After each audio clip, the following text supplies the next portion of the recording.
I just did a video for I don't know how long and was not recording. This is some bullshit. See, I'm trying to show out. Trying to show out now, girl. Don't do it. Don't try to show out on camera. Don't do it. So I'm going to go another round of meditation because I think you didn't see the first round because I didn't have the camera actually recording. So then I'm going to do another round. Well, I started to say a few minutes later, but it's been a while because I sat there and did a whole damn video and wasn't recording it. But it was still a short enough time for me to not to do another one already. I don't see how some of y'all act like chimneys. This is not like cigarettes. You don't just puff, puff, puff, puff, puff, puff, puff, puff. That's why the word is puff, puff, pass. You ain't gonna just sit there and keep puff, puff, puff, puff, puffing. You take you puff and you let it ramp up is the phrase I like to use and see where it's gonna take you and then deal with it after a few minutes. So you know. You got room to go another round, or if you are, as I will sometimes say, I'm full. I don't have any more room. I have no more room for more. There's no more room. Full up. Full up to the top. To the height of heightivity. Ooh. Is it my phone? Goddamn television ad cell phone. Plus, last night, y'all. Okay, it's that kind of video. It's that kind of video. So last night, I ingested by smoke, like I just did when I started this video. Quite frankly, if we're gonna talk about it, let's talk about it. I have been dosing not by smoke lately. It has been wonderful, especially at my age, because at my age, who wants to be, not out of control, because we all know the truth now, it don't make you out of control. All these marijuana myths. You know, you kind of high, and there are some things that you might be more negligent about than you would have sober. And if you get couch lock, and there's some things that that are out of your control. They're in your control, but you just don't care to control it because you lit. But ingesting, whether it's an edible or whatever, it is a more controlled. It is definitely primarily medicinal. So even though you are still lit, you have full control over what you are doing, your focus with what you're doing. You can literally turn it on and off. You can enjoy it, and you will enjoy it. In fact, your psyche will, that's what it's going to be. You know, you will enjoy it. But if you are in a, say, situation where you need to have your wits about you because some shit is about to go down, you can handle business. Like when you smoke, when you combust, you lit, and in some cases, if emergency go down, you like, oh shit. You know, your reaction time is a little slower. You can still handle your business, but it's gonna be, you won't feel like it, girl. And that's what relaxing and releasing your stress is about. That's important. That's an important way to feel. But not if something's going down. That's why I only encourage it once you wound down. You know what I mean, and handle everything you're gonna handle as far as smoking goes. If you ingest a way other than inhaling, that to me, it's more of a controlled high. You gotta know your dose. That's what the bottom line is. You gotta know your dose. But once you do, it is a completely, fully, not only functional, but exceptionally efficient way to be productive. But you gotta know your dose though, because you can't cross the line and be goofy. And which is also not bad. Sometimes sometimes that's the goal. I'm just gonna release this stress, get this devil off my back, and laugh at some shit. Laugh and love and live. And share love and spread it and shit. And that's why it's a good thing, because it makes you feel like that.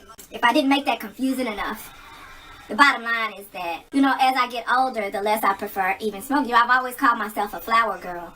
But there might be a middle age you get to where you just like, you know, I want to enjoy it, but I don't want to be out of control, or I don't want to not have option over my decision making, and you know, I still want to be intelligent as I am lit. So there's somebody asks me something, or if I need to handle something, I can just take an intellectual stab at it and come up with an answer. But probably a better answer than I would if I had not ingested. So inhale, I'm going to refer to vapor and smoke, and ingest, I refer to a multitude of other ways of ingesting your meditation. Yeah, as I've gotten older, I'm preferring ingesting. And the reason why it's easy to run from ingesting is because when you first start ingesting and you don't know your dose, it can be an uncomfortable experience. I mean, I didn't have like a bad trip or anything like that. But I was like, because, you know, y'all might have saw me. I might have been on camera that day.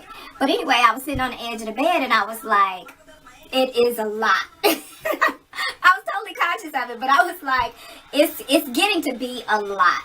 And I'm like, I'm great. Like I was at the peakest peak that I had ever been functionally on.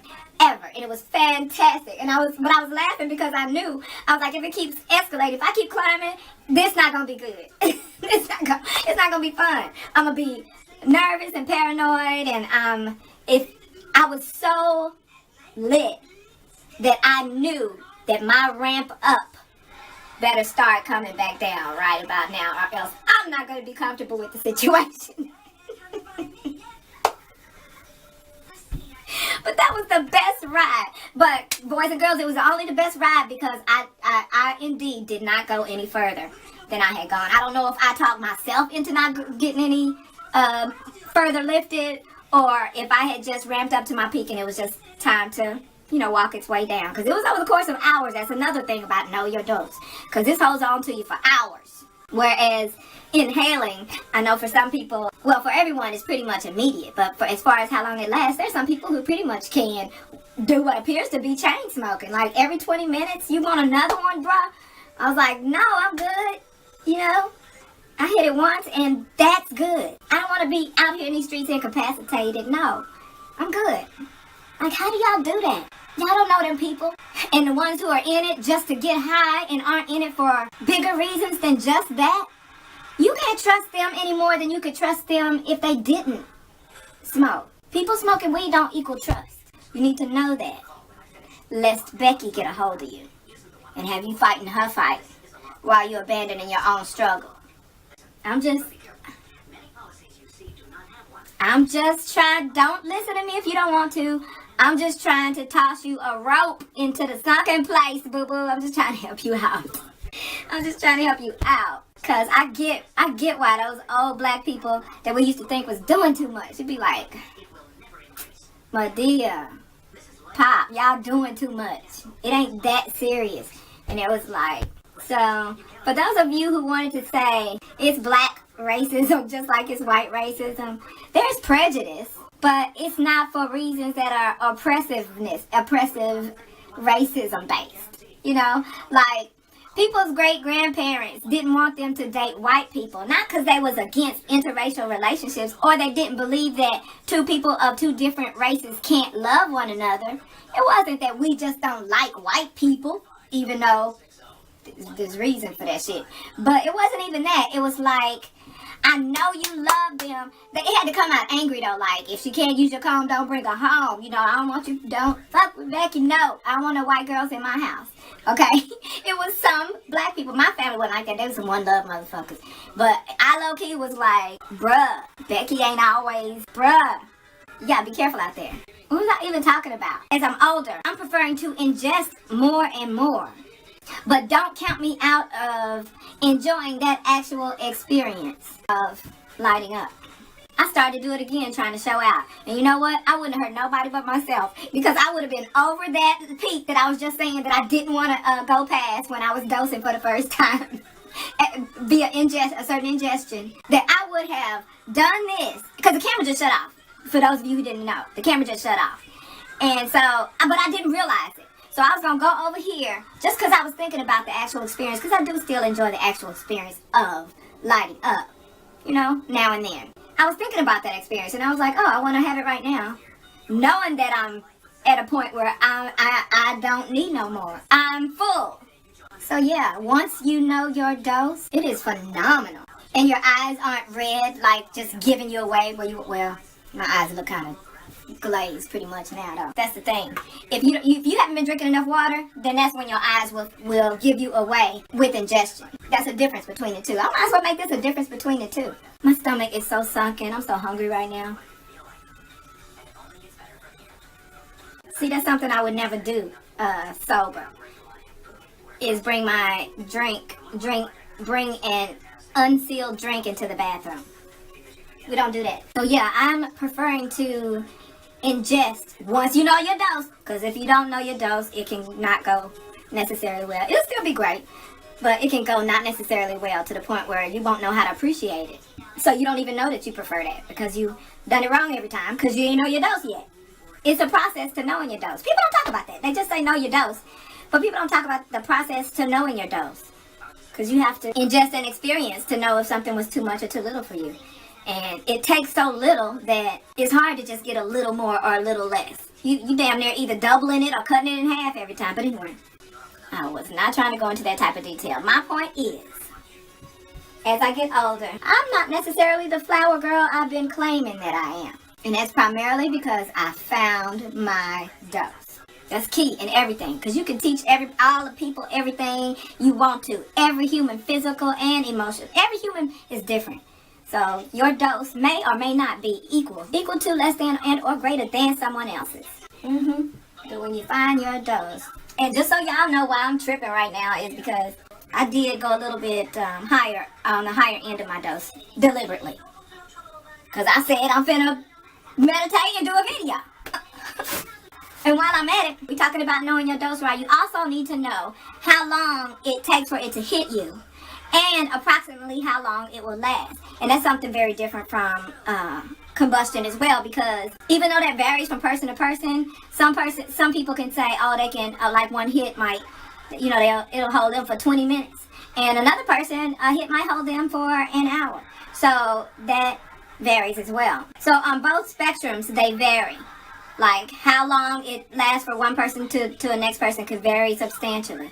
But the same thing with ingestibles. But with ingestibles, it's going to be a matter of hours. Both in terms of how long it takes to kick in and in terms of how long it lasts. So the longevity of it is, you can't beat that. Especially if you don't want to just walk around inhaling taking a hit every so regularly. Maybe you want to do whatever you want to be doing. Maybe this is one of those times you don't necessarily need that experience of taking an actual hit. Man, this stuff is amazing. Look, I used it in this eye. That will always be amazing. Mankind is as amazing as he is evil. See that?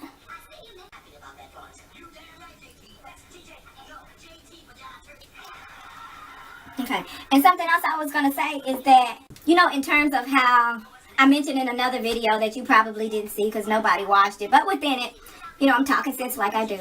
And back in the vein of it being tremendously, like unfathomably medicinal and going into your body and not only working of its own accord, but to go in to delegate to your insides what they need to be doing right now that they might not be at any given time.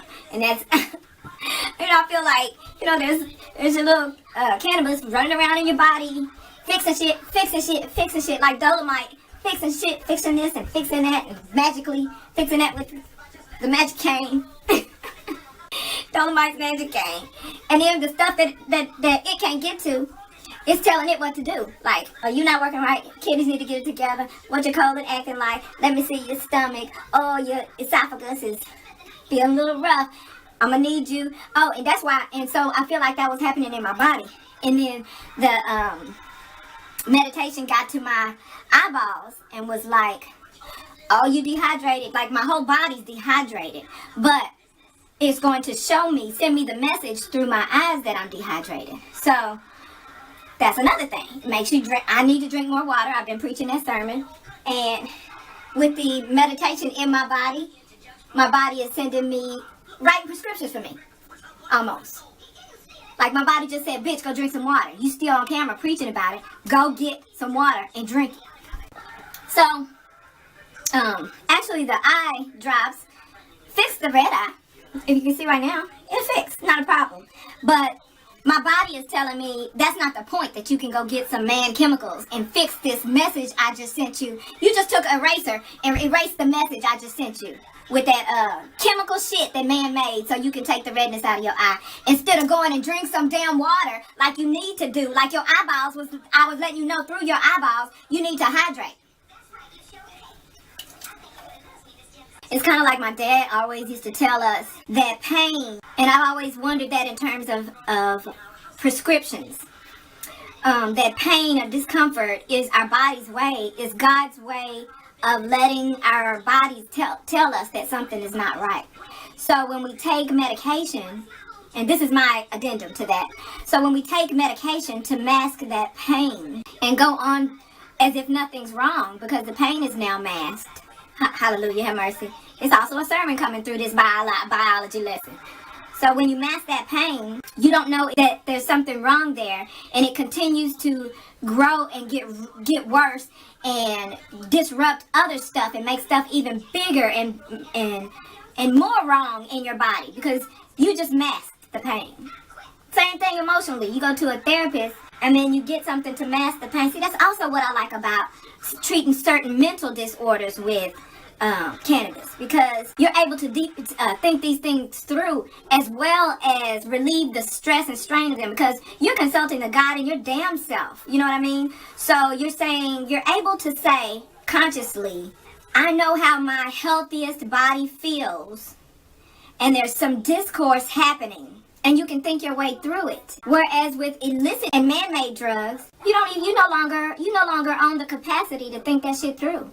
And then maybe when you're sober, go and put some action to all that thought you put into it when you was lit and all intellectual and shit, and thinking that you had all the answers because you was consulting the God in your damn self. So when you come out of that consultation, you're ready to go tackle whatever that is. This is what needs to happen, this is what I need to do, and this is how I will tackle that. But with other stuff, you just get lost in the drug because it takes a chemical toll and this whole fucks you up, makes you a whole different entity, makes you criminal, makes you... Anyway, what else is there that you can use that is all around healthy for you? And think about why your system doesn't want you to be aware of that. People don't think. At worst, a regular user's withdrawal will consist of him or her just being aggravated that they couldn't just get their hands on some weed. That's about the extent of it. Nobody's going to rob and steal and shit and kill. And I just wanted to say that before I say what I'm thinking. And what I was thinking was, because I know that there are some biological cases, you know what I mean? And, you know, if it becomes a habit, that can be interpreted as an addiction, so to speak. But what I was about to say, before I reminded myself about the extremists that will come for me for saying so, and tell me about all the people that they know who are indeed addicted to weed. I'm just not buying it. But that's what I was about to say. I was going to say, there's no such addiction. Like right now, I'm sitting here thinking, I get so aggravated when I can't meditate. When I'm not free to meditate like I want to. Whether it's because, you know, I'm in a situation where I need to not be meditated. Or it's because I can't get my hands on anything. But if I can't get my hands on anything, I'll be so aggravated at worst. Be like, oh, I sure would like to be able to deal with this meditated. But I ain't got no money. I ain't got no money and I ain't got no access.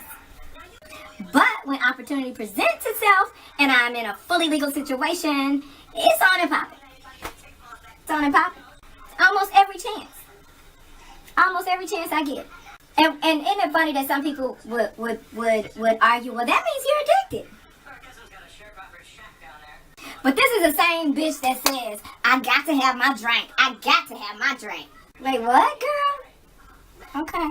Cannabis is less dangerous than chocolate, bitch. Chocolate. But that is not to say that there is not an age that is too young. Bitch, don't get me started on this. Oh, we're going to go into this. We're going to get into this. I'm going to part 2 this shit. I might part 2 it from downstairs. I think I'm going to part 2 this from the kitchen because I want to prep the food so that I can get right into it after and cook it real fast after yoga. All right, I'm going to holler at y'all in the kitchen. And we're going to talk about it. We're going to talk about what age is too young.